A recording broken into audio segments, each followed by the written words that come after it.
नमस्कार दोस्तों, मेरा नाम है विजय कुमार। आप देख रहे हैं कॉमिक्स पिटारा चैनल को। तो चलिए दोस्तों, मनोज कॉमिक्स में हवलदार बहादुर की इस शानदार कॉमिक्स को शुरू करते हैं, जिसका नाम है हवलदार बहादुर और फुफोड़ा। दोस्तों, ये कॉमिक्स जो है हवलदार बहादुर और फड़फड़ियों की जंग का अगला भाग है। जिन्होंने इसके पहले भाग को नहीं पढ़ा है वो प्लीज़ हमारे चैनल पर विजिट करें। वहां पर आपको प्लेलिस्ट वाले सेक्शन में हवलदार बहादुर कॉमिक्स नाम से एक प्लेलिस्ट मिल जाएगी। उस पर क्लिक कर आप इसके पहले भाग को पढ़ सकते हैं। तो चलिए इसकी शानदार स्टोरी को शुरू करते हैं। और लेकिन वीडियो शुरू होने से पहले आपसे फिर से एक छोटी सी रिक्वेस्ट है कि अमेज़न से आपको जो भी ख़रीदना हो तो आप प्लीज़ आप हमें ज़रूर बताना और हमारे लिंक से ख़रीद कर आप हमें सपोर्ट ज़रूर करना। तो आप देख सकते हैं इसका कवर पृष्ठ जो कि कुछ इस तरह का है। ओके। तिब्बत की राजधानी लहासा के पुलिस हेडक्वार्टर में commissioner of police mister Chunchun को हवलदार बहादुर के वहां पहुंचने की सूचना मिल चुकी थी। देखो, भारत का एक महान जासूस यहां पधार रहा है। हमें उसकी हर संभव सहायता करनी है। वो हमारा खास मेहमान होगा। Yes sir. उसके आते ही तभी, यहाँ चुनचुना कौन है भाई रे? वाट चुनचुना? My name is Chunchun. और तुम कौन होता? हम हवलदार बहादुर होता। भारत से आता और अब पता नहीं किधर को जाता। ओह, आप हैं हवलदार बहादुर। मुझे आपके आने की सूचना मिल चुकी है, लेकिन आपके साथ ये छोकरा कौन है? ये बैठे बैठे हैं, लेकिन आपको खड़ा दिखाई दे रहा होगा। ये बंदा तो एक नंबर का उल्लू दिखाई देता है। पता नहीं इतना मशहूर कैसे हो गया है। मेहमानों के सामने कानाफूसी नहीं करना चाहिए मिस्टर चुनचुन। मैंने तो सुना था कि आप बड़े समझदार व्यक्ति हैं। वो तो मैं हूँ। कहिए आपकी क्या सेवा करूं? हवलदार बहादुर ने उसे अपने कमिश्नर साहब टुलटोरा और भटूरा का हुलिया बताया। वो तीनों व्यक्ति सड़क मार्ग से तिब्बत आए हैं। स्वयं को फड़फड़िए बताते हैं। हमें इन्हीं की तलाश है। अचानक ही कमिश्नर चुनचुन जोर से कांपने लगा। फड़फड़िए आई, आप फड़फड़ाने क्यों लगे? तुम फड़फड़ियों से पंगा लेने आए हो? उनका कांटा तो पानी भी नहीं मांगता। बहुत शक्तिशाली आत्माएं हैं फड़फड़ियों की। हम आत्माओं से निपटना जानते हैं मिस्टर चुनचुन। बस आप उन तक पहुंचने का रास्ता बता दें। ठीक है, आप अपने होटल जाकर आराम कीजिए। जैसे उन तीनों की कोई सूचना मिलेगी मैं आपको खबर कर दूंगा। तिब्बत पुलिस ने ही उनके ठहरने का प्रबंध एक होटल में कर रखा था। होटल में नहाने धोने के बाद हवलदार बहादुर और फंटूस शहर घूमने निकले। फड़फड़ियों से मुकाबला करना है तो इस नगर को भी अच्छी तरह समझ लेना चाहिए बैठे बैठे। तभी, ओ भोभा, तुम याक की दुम लगते हो। बैठे बैठे नगर को कैसे समझा जा सकता है? अबे, मैं बैठने वाले बैठे बैठे की बात नहीं कर रही। आई तो खड़ा होकर भी बैठे बैठे होता है क्या? ए मिस्टर, तुम अपना रास्ता नापो। मेरा नाम बैठे बैठे है। बड़ा बेहुदा नाम है। खैर, मुझे क्या लेना। मुझे तो लग रहा है कि हम बाबलों के नगर में आ गए हैं बैठे बैठे। और वो शायद बाबलों के गांव का ऊंट है। अबे, ये तो याक है, पहाड़ों और बर्फीली मार्गों पर बोझा ढोने वाला शक्तिशाली जानवर। तो आइए निकट से देखते हैं। हवलदार बहादुर ने याक के बच्चे को छूकर देखा। ले ले ले ले ले ले, कितना प्यारा है। मेरे बच्चे को छेड़ दिया है। अगले ही पल धाड़, मार डाला जालिम। हवलदार बहादुर को दिन में तारे नजर आ गए। उफ, बैठक तोड़ डाली ससुरे ने। अबे, मैं इस जानवर की पूंछ उखाड़ दूंगा। अगले ही पल तड़ाक, उई। दोबारा ऐसी गलती मत करना भोभा। भोभा किसे कह रिया है बे? क्या मतलब है इसका? भोभा का मतलब मिस्टर। और अब तुम मेरे याक से पंगा मत लेना। मैंने पंगा कहाँ लिया है बे, मैं तो उसके बच्चे को प्यार कर लिया था। याक ये पसंद नहीं करता कि कोई उसके बच्चे को हाथ लगाए या उसके दुम को छुए। दोनों ही स्थितियों में उसे गुस्सा आ जाता है। यहाँ से खिसक लो गुरुदेव, मुझे लगता है याक दोबारा गुस्से में आ गया है। हवलदार बहादुर ने भी वहाँ से खिसकने में ही भलाई समझी। इधर फड़फड़ियों के संसार में तक तक धीना, तक तक आ गया रे आ गया। क्या आया है? हवलदार बहादुर और उसका साथी तिब्बत में आ गए हैं जी। ऊ आऊ ऊ। तुमने पता लगाया कहाँ है इस समय? हाँ जी, अपने जादू के गोले पर देखा है। अभी अभी एक याक ने उसके शरीर के निचले भाग को ध्वस्त किया है। हम चाहते हैं कि उसका ऊपरी भाग भी ध्वस्त कर दिया जाए ताकि वो फड़फड़ियों के संसार तक पहुंचने के काबिल ना रहे। क्या समझे? तु तु तु तु तु तु तारा। मैं समझ गया, मतलब तुम्हारा भेज दूंगा उसके लिए हत्यारा। उसी रात हवलदार बहादुर के होटल के कमरे में सो रहा है। काट कर रख दूंगा। खच याओ। अगले पल अच्छी मिर्चे। तभी धाड़। लंबा लिटा दूंगा बेटा। बेड के नीचे से हवलदार बहादुर उसकी छाती पर बेड के नीचे से निकलकर हवलदार बहादुर उसकी छाती पर चढ़कर बैठ गए। बच्चू, जब मैं किसी मिशन पर जाता हूँ तो अपनी रक्षा का विशेष ध्यान रखता हूँ। बिस्तर पर मैंने तकिए में मिर्च पाउडर भर कर रखा था। मुझे मिर्च लग रही है। तो फिर जल्दी से बता दे कि मुझे मारने क्यों आया था। मुझे टुलटोरा ने आदेश दिया था। ओह, तो तू फड़फड़िया है। बता, हमारे कमिश्नर साहब कहाँ है? अचानक वो बंदा जोर से उछला और धाड़। उफ। हत्यारे ने भागने की कोशिश की। हवलदार बहादुर उससे गुत्थम गुत्था हो गए। इस बीच हत्यारा मिर्ची भरे तकिए पर जा गिरा। अगले ही पल वो व्यक्ति रॉकेट के समान उछला। वही आग लग गई पिछवाड़े में। आई, ये तो चक्कर घिन्नी बन गया। उसकी स्पीड इतनी अधिक थी कि हवलदार बहादुर उसे छू भी नहीं सके। स्यूं। शोर सुनकर फंटूस उस कमरे में आ रहा था कि धाड़। आई, ये इतनी तेज क्यों भागा जा रहा है? तभी हवलदार बहादुर आए। ओए, पकड़ ले उसको बैठे बैठे। अजी, बैठे बैठे तो क्या, अब तो उसे दौड़कर भी नहीं पकड़ा जा सकता। वो फड़फड़िया मेरी हत्या करने आया था। हवालात में सड़ा दूंगा साले को।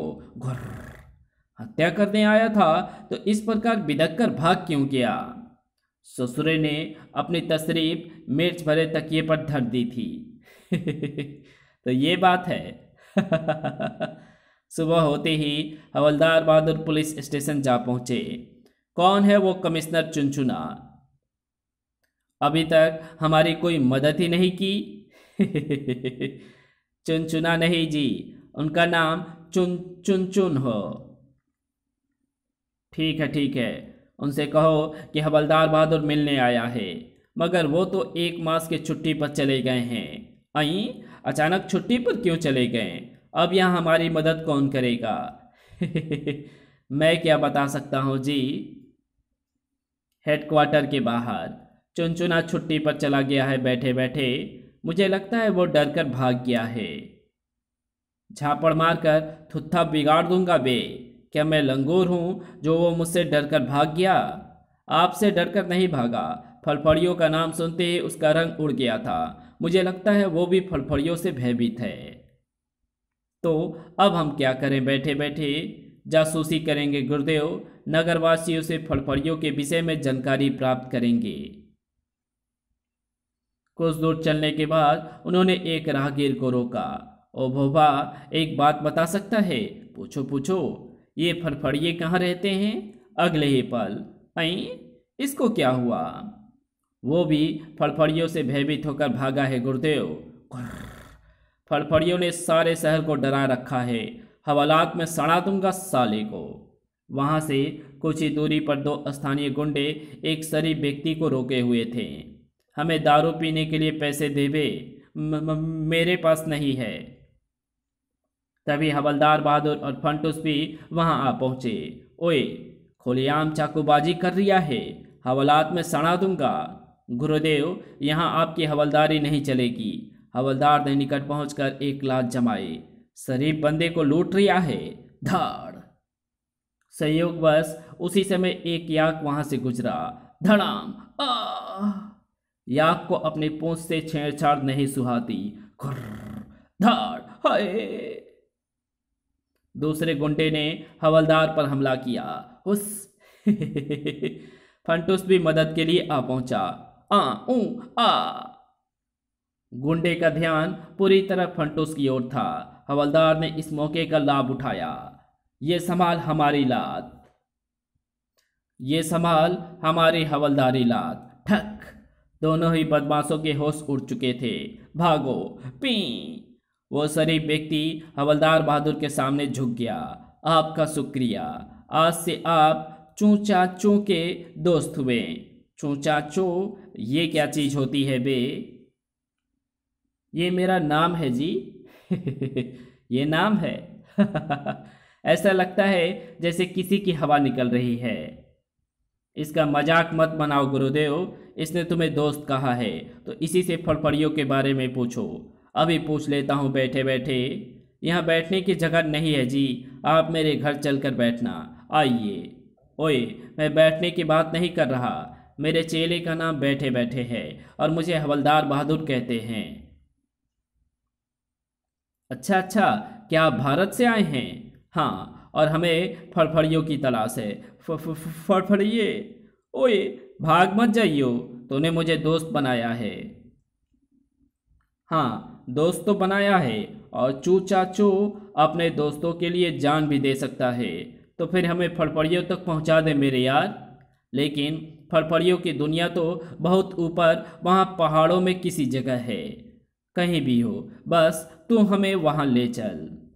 ठीक है, आप दोनों कल सवेरे धकोड़े के पुल के निकट मिल जाना, फिर मैं आपको पहाड़ों में ले चलूँगा।